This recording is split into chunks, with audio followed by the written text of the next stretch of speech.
Hey guys, it's Kiel Andres here and welcome to my channel. So for today's video, I would like to share with you my first ever all expense paid trip.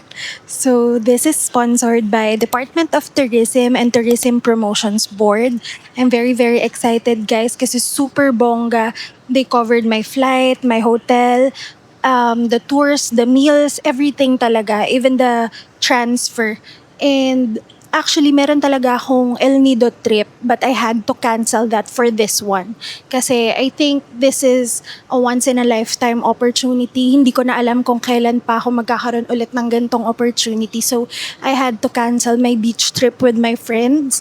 So, of course, I'm gonna take you along on this journey. I will be spending 4 days and 3 nights in Cebu. So we will have seminar there and then we will have tours as well. And I'm just so grateful and excited to be there.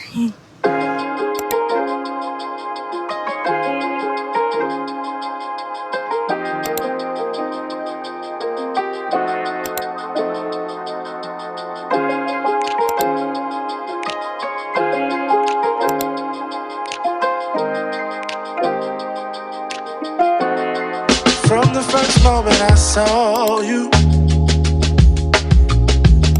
I knew I had to make you. Guys, finally nakapag-check-in na tayo dito sa Radisson, Cebu. So far, everything is fine naman. I'm just a little bit overwhelmed. But anyway, I'm just so grateful to be here. And I'm hoping to make friends dito. And sana ma-enjoy nating lahat tong experience na to. For sure, I'll be enjoying this one. And right now, ako pa lang nandito sa room, pero meron akong isa pang creator na makaka-share or magiging roommate sa room na to. So, hindi ko alam kung nasan na siya, pero wala pa kasi siya, hindi pa siya dumarating. But I will be having lunch with other creators. So, hindi ko alam kung anong plans, sasama lang ako. Saya lang guys, and this wouldn't be possible if not for you. Syempre, dahil to sa support nyo, kaya ako na-invite dito. And yun lang, I'm just overwhelmed. Hindi naman ako ganun ka-introvert or extrovert, pero syempre, hindi ko pa masyadong malabas yung kulit ko. Very shy pa ako. But anyway, let's see how this journey unfolds. Ito yung room ko dito. Ayan. And then, pakita ko din sa inyo yung CR. Ayan, mag-room tour na tayo. Wow! Ang ganda, di ba? Ayan, so, malaki yung CR, guys. I love it.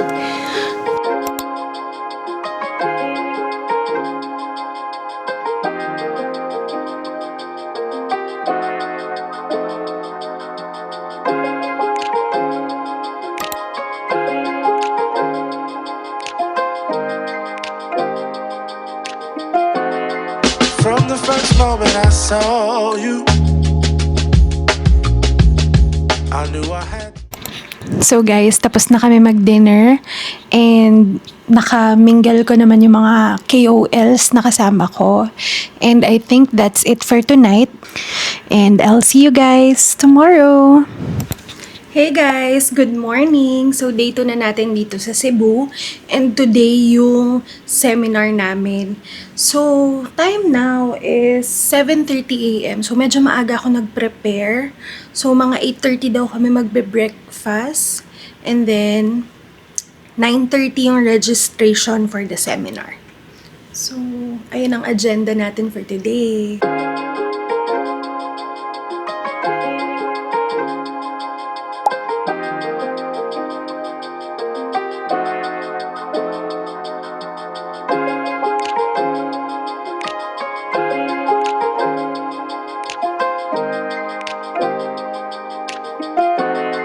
From the first moment I saw you, I knew I had to make you mine. Wanted to know everything about you. Po muna. Andres po. Sige po, Ezekiel Benz. Yes po. Yes sir. Kami na. And the gates will open by 10 a.m. So you may have refreshments and the Thank Thank you so much and have a great day. You too. Ready? Yun ba? Yung maayos. Oh, dito, yung baliktad. Ikaw na bahala. Oh, hawan! Sumait lang.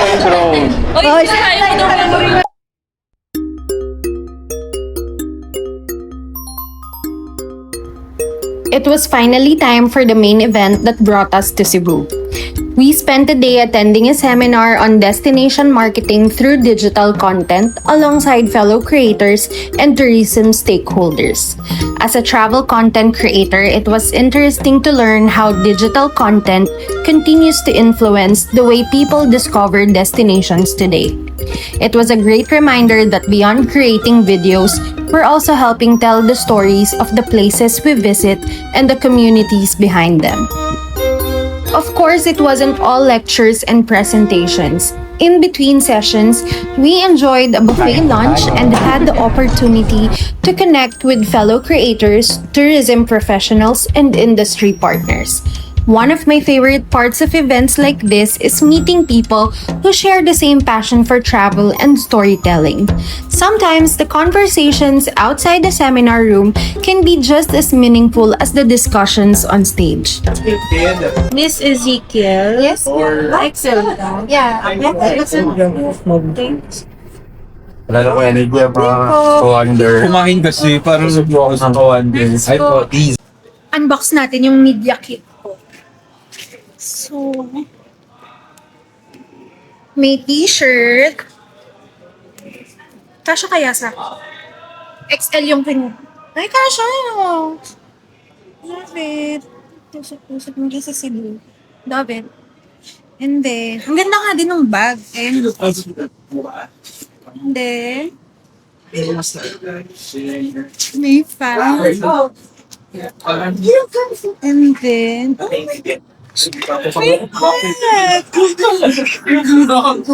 diba?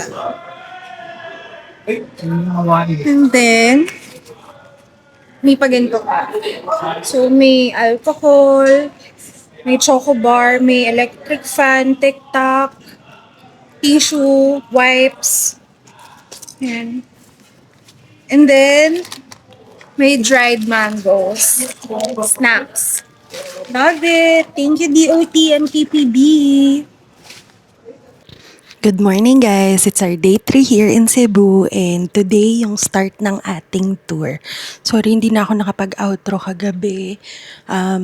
Nabisi, napagod na. So, anyway, kahapon, seminar lang naman yun. So, marami tayong natutunan dun sa seminar na yun. And super dami ding pagkain nung araw na yun. And today, medyo maaga naman yung call time natin. So, 6 pa lang, pero ang departure daw dito sa hotel ay 7:30 a.m. sharp. So, may time pa para makapag-breakfast. Let's go!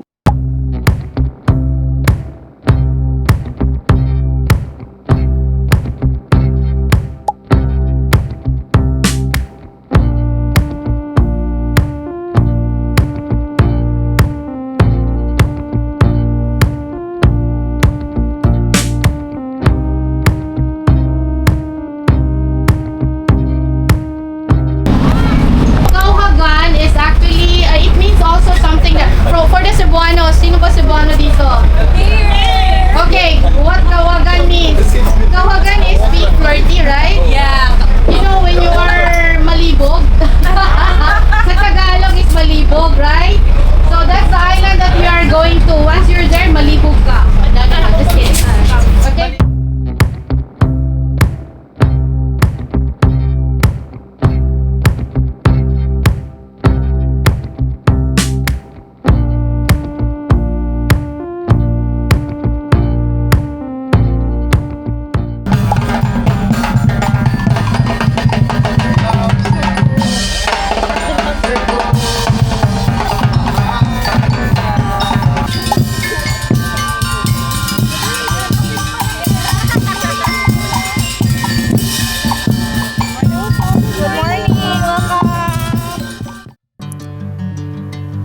As we stepped onto Kauhagan Island, it felt like time moved a little slower.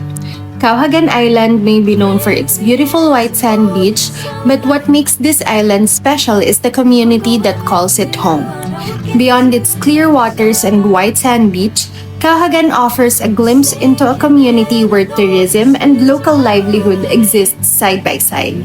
Around the island, you'll find residents selling souvenirs, fresh seafood, and locally made products that help support their families. But among the different livelihoods found on the island, one stands out the most: quilting. It's probably the last thing you'd expect to discover on a small island in Cebu.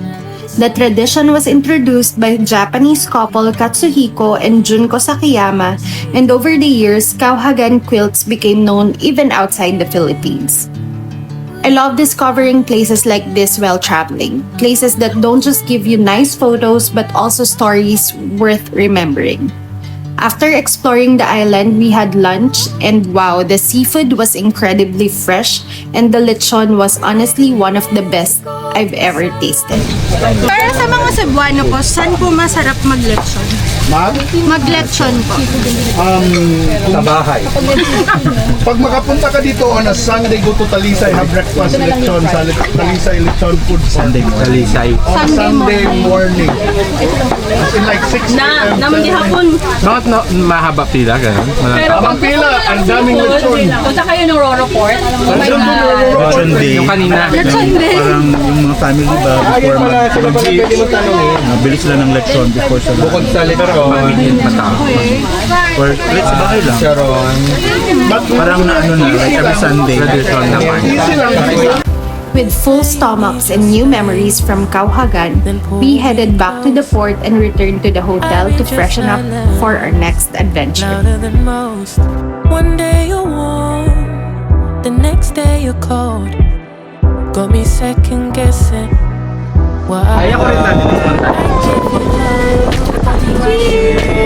Are you rushing yours? You open up just to close the door. Just to close the door. I stay. Hey guys, so quick update, we're back at the hotel para mag-freshen up.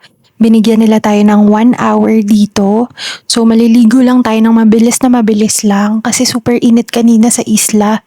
And then lalabas ulit tayo kasi meron pa tayong gagawin sa itinerary natin.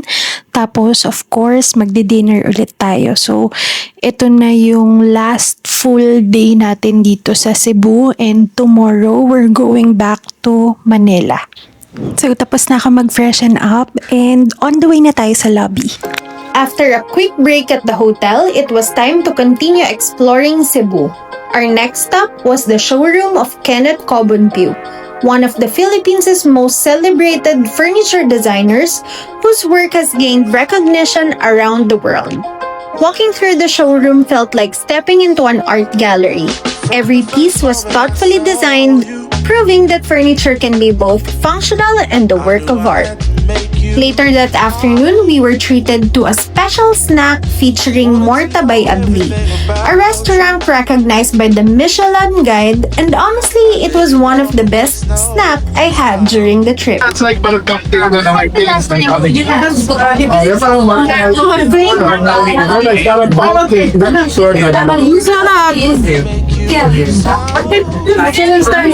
After which, we got the chance to learn how to make a pusok, the iconic woven coconut leaf pouch used for hanging rice that's become a symbol of Cebuano culture.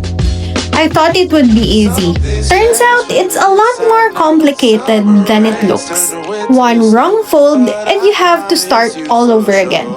But despite the challenge, it was fun experience and gave us a deeper appreciation for the skill behind something many people see every day. As the day went on, we gathered for dinner at Atoa.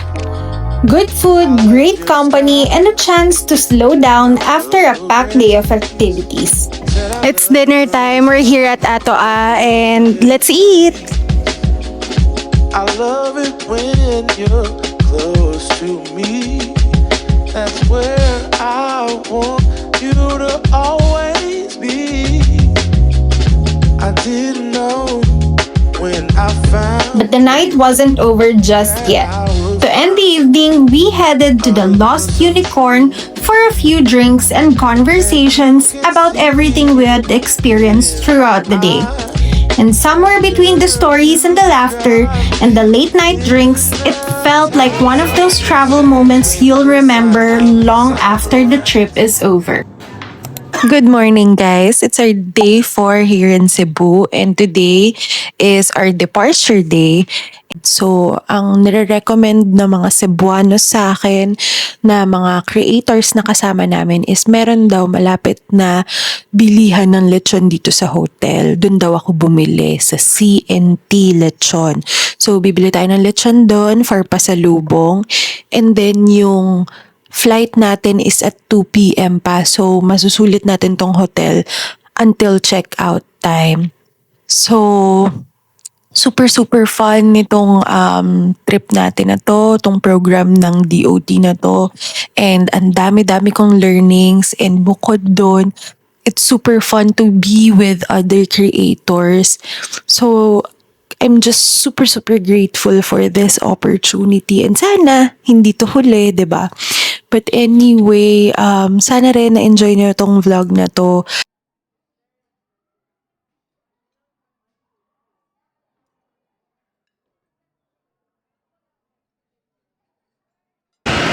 Kakatapos lang ng breakfast natin and on the way na ako papunta sa CNT, bilihan ng lechon. And nung ko lang napansin habang naglalakad na wala pala yung isa kong earrings. Kanina ba, nung kumakain sa breakfast, meron pa ba? Oh my gosh. Hindi ako makapag-stop and hanapin kasi nga naglalakad ako papuntang lechonan. So, priority ang lechon. Charot. Hindi, oh my gosh. Magre-review ako ng mga footage ko kung nakahikaw pa ako kanina. But anyway, we're here at CNT Lechon. Ito si CNT Lechon. And then, nandyan lang yung Radisson. So, super lapit lang sa hotel nito. Hindi ba wala sa isip ko na nawawala yung earrings ko? Nasa-stress ako. You say you need your space, then pull me close. I read your silence louder than most. One day you're warm, the next day you're cold. Got me. Okay, super bilis lang ng transaction natin dito sa CNT. Makakapag-focus na ako ngayon sa paghahanap ng earrings. Alright guys, so it's almost 12 p.m. meaning susunduin na tayo ng van going to the airport. Nakapag-ayos na rin ako. Yung roommate ko, maaga siyang umuwi. Mas maaga yung flight niya. So, parang 9 pa lang nakaalis na siya dito sa hotel. So, kanina ko pa solo tong room. Anyway, that's it. We're going home. We're going back to Manila. We're finally back in Manila, guys. Kakaland lang namin. And dire-diretso lang ako kasi wala naman akong check-in bag. So, we're home.